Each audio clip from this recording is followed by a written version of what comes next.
Be a part of the best pro wrestling podcast today by supporting the Going In Raw Patreon. You can enjoy access to the live taping of the show, exclusive merchandise, and patron-only episodes, and so much more. Support Going In Raw today. Click the link in the description. This is the glorious one, Bobby Roode, and you're watching Going In Raw. Hey, friendo, Steve here. And Larson. Hey, welcome to Going In Raw. View, kind of. We're doing a review today of the Ric Flair 30 for 30 that ESPN produced. Nature Boy. The Nature Boy that aired this past Tuesday. Following SmackDown. Following SmackDown, live. Exactly. Fascinating.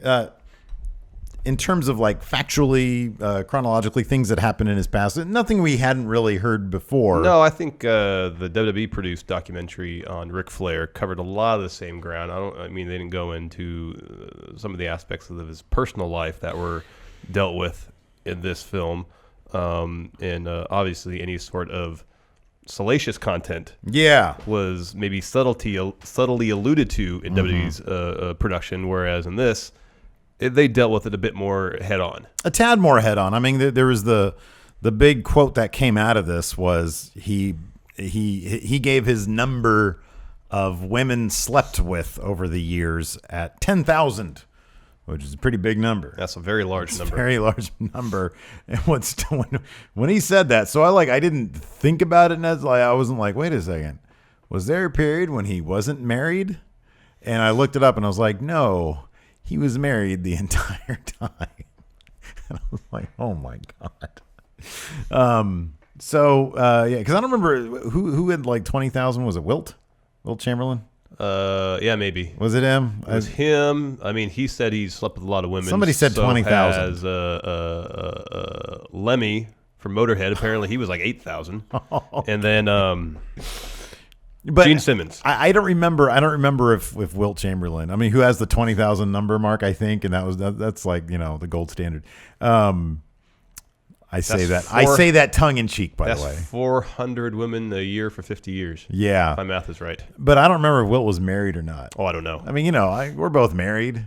I take that very seriously. Yeah, I do too. But anyways, it was in that regard to because you're on ESPN and not the WWE productions.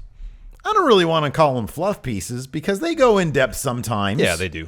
But when you're ESPN, those 30 for 30s have production value, and they really do try to hit at the truth in a lot of, they like to really go in depth into their subject. They are fantastic. Yeah, the 30 for 30 really series, pretty much across the board, the ones that I've seen have all been really good or fantastic. Yeah, for sure.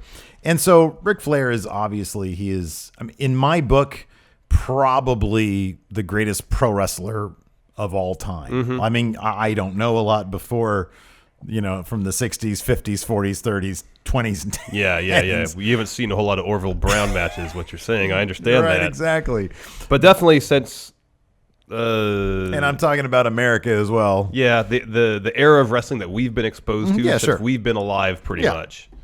Yeah, Ric Flair is probably topping that because list. You look at his in-ring performances and you look at his promo skills, obviously. You look at all the ingredients that we appreciate in a professional wrestler, and Ric Flair. Not to mention his longevity, being able to do that for such a sustained period. Right, exactly. He won his first championship in 81. And for at least a decade, I would say that decade between that first win and when he left the WWF, I mean, he was the top guy in NWA. Yeah. Untouched. Yeah, he's dropped the belt off and off, but he was pretty much that whole time the top guy. One of the things that was illustrated in this documentary that was hammered home, and it was really hammered home by none other than Hulk Hogan, was how selfless Ric Flair was in terms of his selling and putting people over. Yeah, I don't think I've ever seen Hogan display as much humility as he has. Yes. As he did in this film. He said Ric Flair was 10 times the wrestler he was. And he said Ric Flair had no problems losing. He said, and making me look much better than I actually was. I think he referred to himself as having limited. I think he said the words limited ability. Yeah, he did. He said, I have plan A, B, C, and D. Right. He had 4 ways he can approach a match. Right, And just tell me which one to do. Yeah. Which is crazy to hear Hulk Hogan talk about himself like that. I mean, he has to have some self-awareness these days. He understands, hey, look, his legacy is cemented. I mean, recent, issues aside, his legacy can even withstand that, mainly or mostly. But the most fascinating theme throughout this was the dual identity of Ric Flair, real name Richard Fleer. Yes. He was adopted, I believe, if I got the math right, within a month of him being born. And he was told about his adoption around the age of 10. Mm-hmm.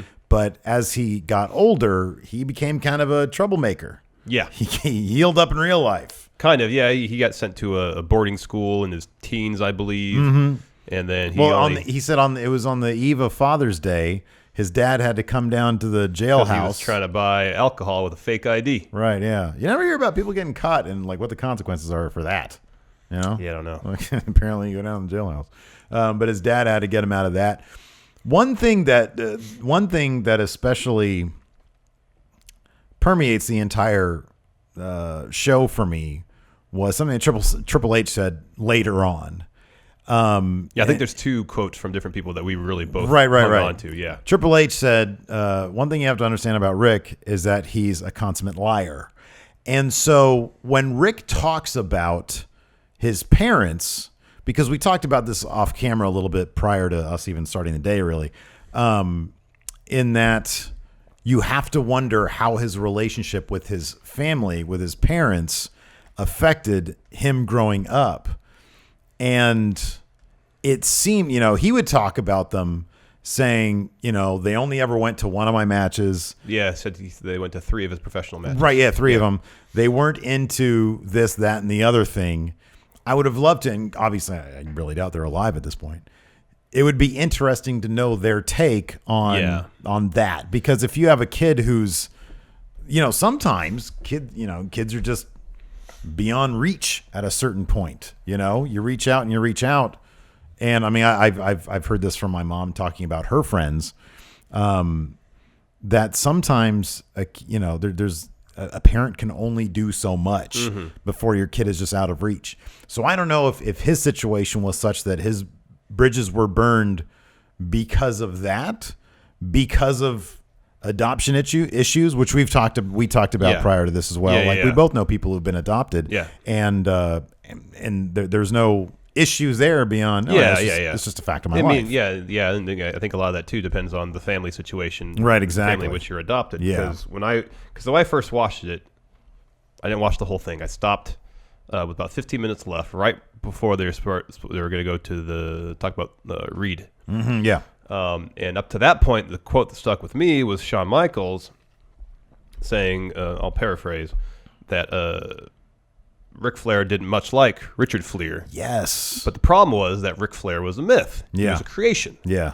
And so in the end of the day, and there's countless times where Flair talks about, and other people talked about, when he wasn't on the road and when he wasn't performing, when he wasn't hanging out with the guys, when he was home, he was miserable. Probably because he had to face the fact that he was not just Ric Flair, he was Richard Fleer as well. Yeah. And part of me kind of wondered, and this is speculation, because I like to delve into psychological. Yeah, of course. Yeah, it's fascinating. Stuff why people behave the way people are interesting. They really are. As you mentioned, the adoption aspect of it, because he kind of blows off learning that he was adopted as if it's not a huge deal. He kind of said, they told me when I was a 10. I didn't really think much of it.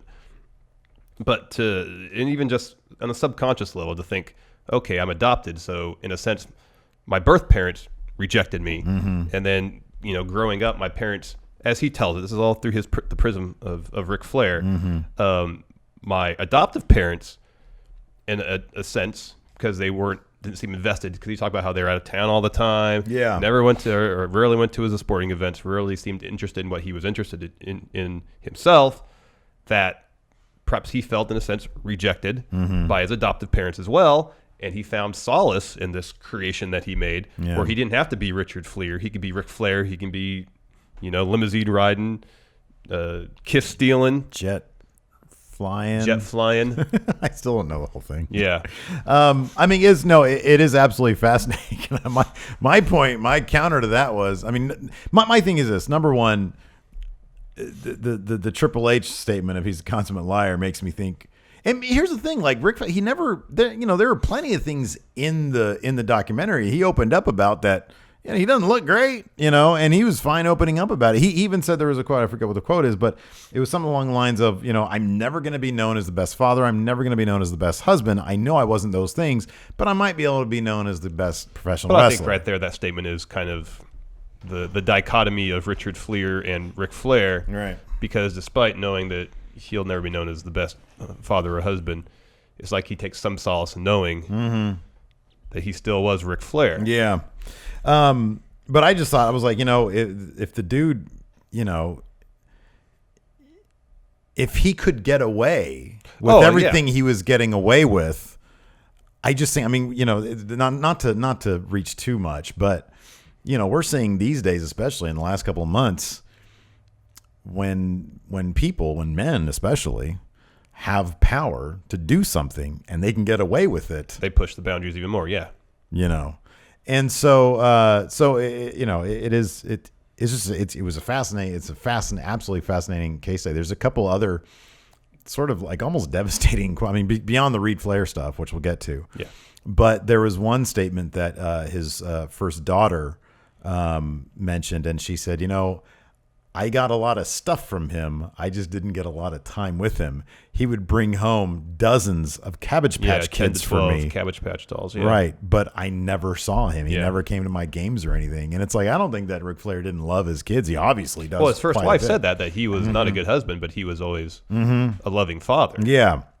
He just wasn't there. Yeah, just wasn't there ever. And, the sad thing is, it's like, he talks about, well, when you're the world champion, you have to be blah, blah, blah. But then he talks about, when he's home, his first wife was talking about, he'd be home and he'd say, I can't be here. I'm so bored. And he'd go a couple miles down the road to where his eventual second wife was hanging out with at Greg Valentine's house. Greg Valentine's house, exactly. The Hammer. Yeah, the Hammer, exactly. And so, I mean, I think what's kind of odd to me, though, is that he ever was married in the first place. Yeah, that's an interesting move on his part. Because he kept on. He leapt from one to the next to the next. Also, he's asked by the director, why do you think you can't be monogamous? Mm-hmm. And he just said, just wasn't for me. He said he tried hard for one day. Yeah. While he was married. Yeah. But yeah, if you can't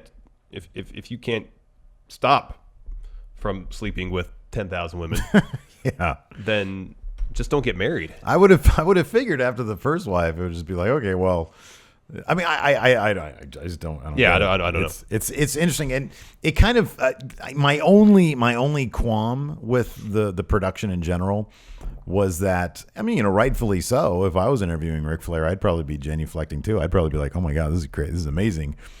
I feel like the director might have like prodded a little bit more of that, because it's like, why are you even bothering the family? Like, why are you doing this in the first place? I mean, maybe it's just that's what you do. You get married, you have kids, and But I mean, it could be the push and pull within him between Richard Flair and Ric Flair. There may be some times where in his life he might have thought, okay, I'm going to try this. I think I can do it now. Yeah, I don't know. Yeah, but it's fascinating though, because you look up his Wikipedia and his marriages, and it's just it's just one to the next to the next to the next. About 5 times. The same year that he gets divorced is the same year he gets married. So we just hop from one to the next to the next. They interviewed all sorts of people. Undertaker was interviewed. Out of character. That was weird. Yeah. Because his voice. Did you see what the director put on Twitter? Yeah, He was the nicest person he's ever interviewed. He had snacks and coffee ready for the crew. Yeah. Yeah. His voice tripped me out because it was so much more soft and high pitched. Yeah. I'm used to this. Yeah. Even in the WWE documentaries, he talks like this. And then the thing, he talks more like this. Ric Flair's a good guy. Talks like Crisley almost. I wouldn't go that far. Not that far. Oh, man. One interesting quote that I pulled from it, too. This is kind of all over the map. Yeah. But when they interviewed Baby Doll. Yeah. Remember just the other day, I was asking about, did they think it was real? Or did not think it was real? And she said, back in the 80s, people kind of knew, but they didn't know. Which, and because they were illustrating, this was also a very interesting, and it's something we've always kind of known. It was just articulated so well by this movie, in that I think it was Arn or Tully who were both interviewed. Arn had his WWE 2K15 shirt on too, which is great. And they said that NWA, WCW NWA, was for the men who want to see fights, blue collar men who want to see fights. Whereas WWF was for little kids. I also thought it was interesting when they talked about Hogan and Flair and the potential of them going to WrestleMania together. And then, of course, it didn't happen.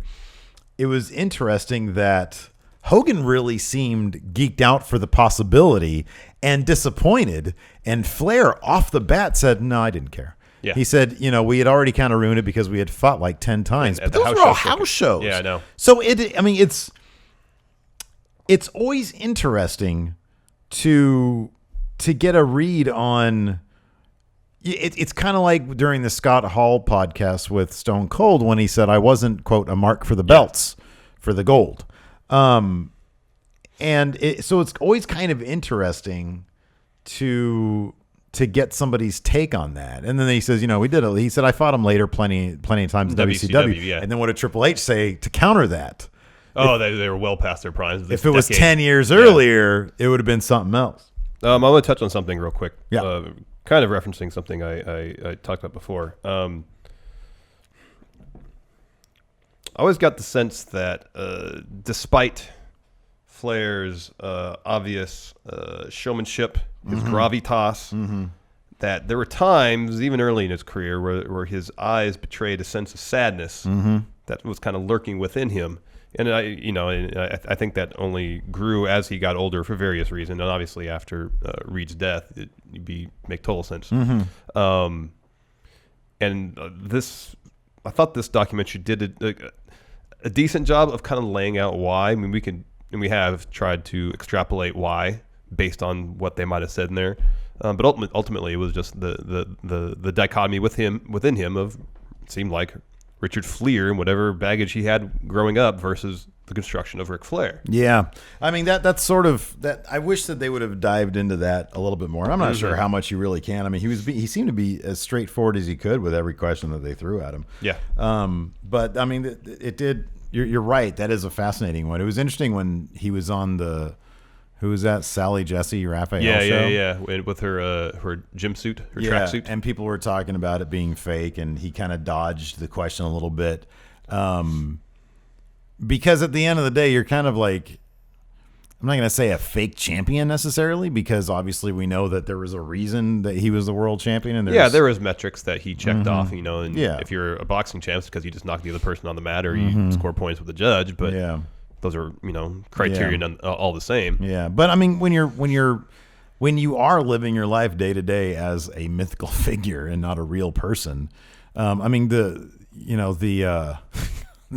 some of the stuff that cracked me up was Sting talking about when they're on the plane. Oh, yeah. And Shivani saying, so the story is apparently they're on a plane that's just full of wrestlers. That's what I gathered. Yeah. They have these great little animated sections. Yeah. Flair disappears to the restroom and reemerges with his dress shoes, dress socks, and his robe. And he comes out, and then he opens his robe, and there's nothing underneath. Yeah. And according to Shivani, he is fully engorged. See, that always cracked me because I always figured he'd be a phallicopter guy. Yeah, I know. But if you come out and you got like your full strength, that's pretty brutal, man. And then what Sting's pretty much said, I don't know the exact quote, but more or less, like I've never seen another wrestler's front area as much as I've seen Ric Flair. He said, I think he said something like, I've never seen a man with his pants down as much as Ric Flair. Yes. Yeah, that's what it was. That was funny. The story also with it illustrates, man, how JR had it right when he said it's all little pieces story, to the puzzle. Yeah. He says, what cracked me up was when Ric Flair sort of prefaced it by saying, we'd roll into these little shit towns. Well, you say Wichita. Wichita is not, it's compared to New York City, it's a small town, but Wichita for Kansas is a large city. Well, yeah, I know, but compared to New York, obviously, but we don't know what Because you've heard about like the A team and the B team. Yeah. If they're on an NWA WCW circuit and they go through an area outside of Wichita, for example, it might not be as hustling and bustling. But for all we know, Wichita just didn't have a heavy nightlife. Entirely true. Back in the 80s, I mean, Charles Barkley used to clown Sacramento for its nightlife all the time, and San Antonio as well, I think. And so, when you've gone through Chicago and some other places. In Atlanta and Miami. Exactly, yeah. And I understand that. You come up to Wichita. And so, JR said there was one night, we'd go to a Holiday Inn, and there's literally, we go to the bar, and there's 10 people there, and he'd order 137 kamikazes. Yep. And he'd just start he'd get the tray and he'd start handing them out, and all the girls would love him. And he was like, why can't we just go to a place, order a couple of drinks, have some conversation, and call it a night? And he said, I just realized that it's because he craved companionship. He always needed companionship. Which might be another reason why he continued to get married. Yeah. So he always has somebody. I mean, if you go out one night, let's say you go out on in one of these little crap towns that he's talking about, and you go to a bar, there's two people there, and you can't, and for one night you can't, at least internally you always know that back home I've got something. I always have something back home, So it, again, just really interesting stuff. That was the most interesting stuff there was. They talked to Ricky the Dragon Steamboat. Yeah. Flair said that Steamboat was his favorite rival. Yeah. I like when they talked about the stuff that would happen during the match. Like he was saying, Steamboat would say, Flair would just give a nod. And he knew what it meant. And he knew what it meant. And then someone else said that they never talked. Yeah. During their matches. That's crazy. Wrestling for an hour and not talking. Yeah. Or not making obvious that they talked. They showed one shot where they were locked up, and both their arms were over their mouths. So they could have said something to each other. Yeah. But just the fact that the audience couldn't see them communicate. Given the number of times they wrestled, apparently on the house show circuit, anyways, I would imagine after the first. I would speculate that after the first couple dozen, you wouldn't need to talk anymore. Oh, I know. I know. So that's kind of interesting.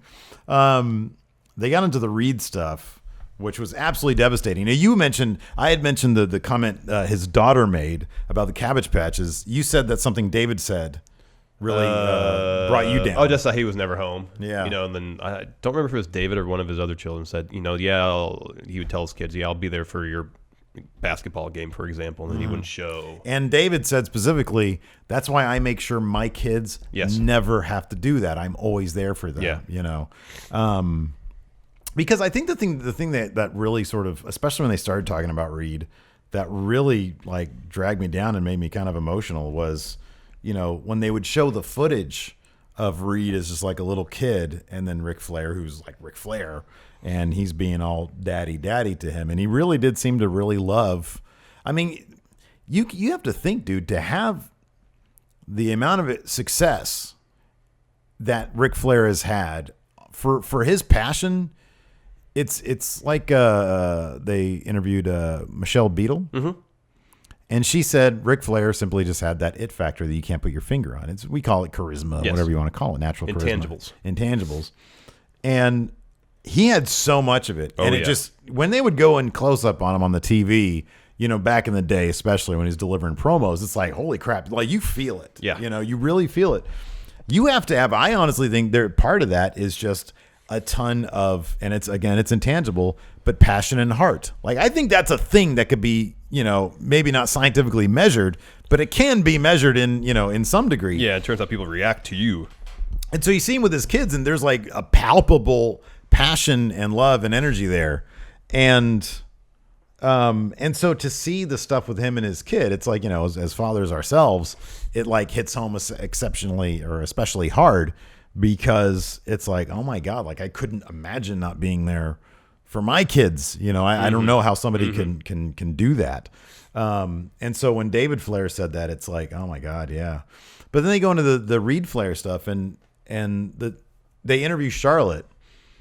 And I think I knew a little while ago that she had taken up the mantle. I had known that Reed Flair was trying to take up the mantle, and then he died. And then Charlotte, I'd kind of heard along the way that she was going to kind of take up the mantle for him. For Reed, and that's a whole nother thing right there, because she has excelled so hardcore. Like, she has done so exceptionally well and exceeded anybody's expectations of her. She is such a natural. Oh, yeah. In the ring, on the mic, in the business. Kind of interesting that somebody can succeed at that level while essentially carrying out somebody else's dream. Yeah, no. And what that is inside of her, you know, because it's like, if I'm carrying out somebody's dream, I imagine my passion's not going to be 100% with it. You know what I mean? In terms of the actual activities, potentially, yeah. But she's so damn good. I know. You know, like, she's transcendently good. I know. So I don't know. It's just, it's fascinating to me that somebody can do that. Probably, maybe the most heartbreaking quote from Flair regarding the Reed aspect of the documentary was when the director asked him, you know, if there's anything you could say to Reed now. Yeah, I almost lost it then. Yeah. And then he said, "Yeah, I say this every day," and he continues that he regrets being Reed's best friend rather than his father. Yeah. Oof. Because he talked earlier about there's one story about where he came home and then Reed was 16 or so and was drinking with his neighbor. Yeah. And it's like, why are you just cool with your kid drinking? And he underage? like laughs about it a little bit. Yeah, and he said when Reed was 21, then he just wanted to hang out with the boy. I mean, he's 21. You can't tell him no. Yeah, exactly. And then, but I mean, you know, you got to figure. I wonder if that's one of those things where it's like, there's a big difference between going and getting drunk with people and doing black tar heroin. Like, there's a gulf of difference there. Oh, yes. But, you know, for the right, you know, if you're wired in that way, then I guess it's not. And because that's ultimately what Reed died from, is an overdose from heroin. But that stuff was really, really, really heavy. I did appreciate when, so they talked about his retirement match with Shawn Michaels, of course, yeah, and how he said, and he mentions this in the book, that, you know, he absolutely hated the idea of retiring, and he said he woke up the next day. It's funny because in the book he describes it as, you know, the process of it happening was fantastic, even though he always had doubts in his mind. But then, you know, in the documentary and in the book, he mentioned, you know, he woke up the next day and he felt absolutely miserable. He was sick, yeah. Yeah. And so, you know, then he takes on the contract with TNA. Well, his retirement in WWE was forced upon him. Yeah, exactly, yeah.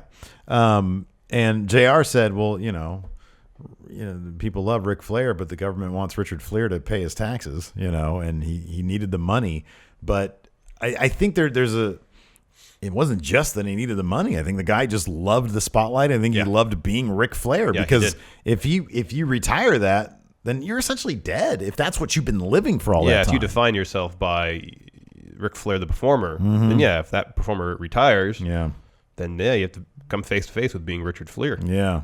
But the way they treated his tenure in TNA was as if it was probably the worst embarrassment possible. Like, they act like he did porn or something. That's what I tweeted out. Yeah, they showed the cage match, and it was James Storm that pulled his pants down, so his buttocks were exposed. Well, they showed James Storm breaking the glass over his head and the beer bottle over his head, and you know, he was bleeding and stuff. They showed a bunch of the thing that he would do, and he would just start knocking his own head, and blood would start coming down. Yeah. And they made it out as if that was the lowest of the low. Exactly. But I mean, there was some good stuff to be had there, you know, and he was still, even at that time, he was still Ric Flair. Oh, yeah. It wasn't like it was, you know, I mean, they make it, they act like it's, what's his face? Who was the porno guy that they based Dirk Diggler off of? Oh, John Holmes. John Holmes. In his later days, he was doing some gay porn. And that was, you know, to him, a low point because he couldn't get work doing the other stuff. And they made it seem like it was that. It's like, dude, come on. It was just like, he was still the legend. He was still Ric Flair. He was still the man and everything. And a lot of people on Twitter, since I mentioned that, have pointed out, yeah, no, there was this part, there was this, and he did some good stuff. Like they reformed basically the Four Horsemen as Fortune, you know, with some of the top names there. So I don't know. I thought that was kind of silly. It's not like he was, you know, going to high school gymnasiums and killing himself. I mean, honestly, like, well, that spot, they showed a bit of a match between him and Foley where he got back dropped on the thumbtacks and stuff like that. I mean, someone who's 60 years old shouldn't be doing that probably, but it's Ric Flair, and he was, I would imagine that because he was commanding a lot of money doing that too. I mean, TNA was paying him big money, and honestly, when I think of what they were going for, I actually kind of think of Terry Funk. I think of a guy who cannot let go, and it's like, dude, you need to stop now. Yeah, before something really seriously bad happens. Because he'll do any old thing. Ric Flair was still commanding a lot of money, doing what he was doing, and he was still Ric Flair. So that stuff was kind of interesting. I'm trying to think of other high or low points for me. I think we covered the basic story arc pretty thoroughly. Yeah. I mean, it was, I kind of also feel that this thing, there could be a director's cut of this. It's like three hours long. I know. There's 2 interview sessions, the director said, before the movie proper started. 18 months apart, I want to say. Oh, wow. So I think it was in 2015, October 2015, and then February of this year. Oh, wow. So it's a matter of months before he had his health scare. Yeah. The Triple H had a lot of interesting things to say. I mean, the most devastating thing, of course, was when he was talking about when Reed was trying to work with the WWE, and they tested him, and his test came up positive for some stuff. Or the consummate liar quote. Right, exactly. Yeah. And then he said, hey, Rick, this came up. And he was like, oh, that can't be. And he's like, well, it's here. The test doesn't lie, essentially. The test doesn't lie. And Flair would say, well, I asked Reed. And he said, no, it's not true. Yeah. And then Triple H said, okay, we can test him again because it's you.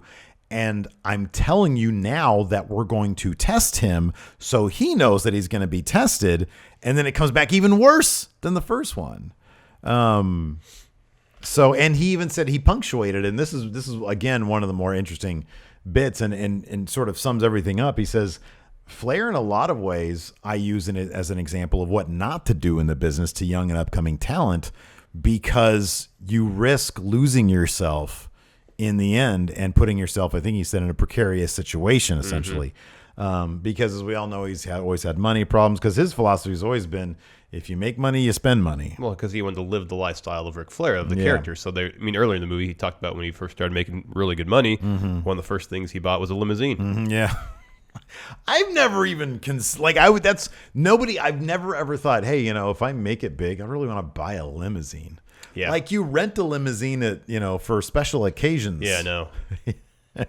Like, would he have someone drive him around the country in a limousine? Right, I know, exactly. Hey, I'm going to go to Target. Where's my driver? There was one story where the director asked him, are you surprised you're still alive at this point? And he said, yeah. He said something like, did he say he went back and forth to Japan twice in 3 days?